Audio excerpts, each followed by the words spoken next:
សូមពិចារណាខណ្ឌ5ជាទុក្ខបានដល់25ចំណុចបានដល់ទុក្ខានុបស្សនា1ខណ្ឌ5ជាទុក្ខ2ខណ្ឌ5មានរោគ3ខណ្ឌ5ជាបុស្ស4ខណ្ឌ5ជាស5ខណ្ឌ5ជាការលំបាក6ខណ្ឌ5ជារបស់ចង្រៃ7ខណ្ឌ5ជាឧបទ្រព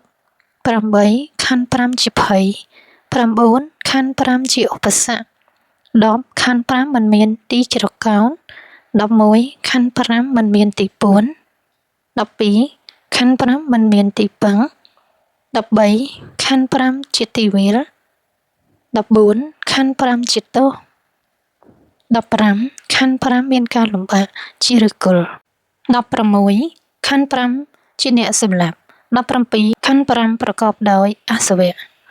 18ខណ្ឌ5ជាអមិសនៃមា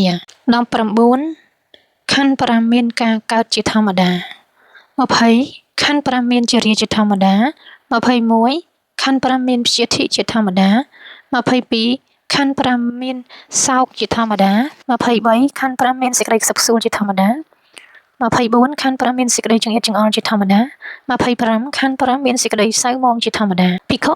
បានអនុលោមខន្តីនិងបានចុះកាន់សមតនិយមៈសូមអនុមោទនា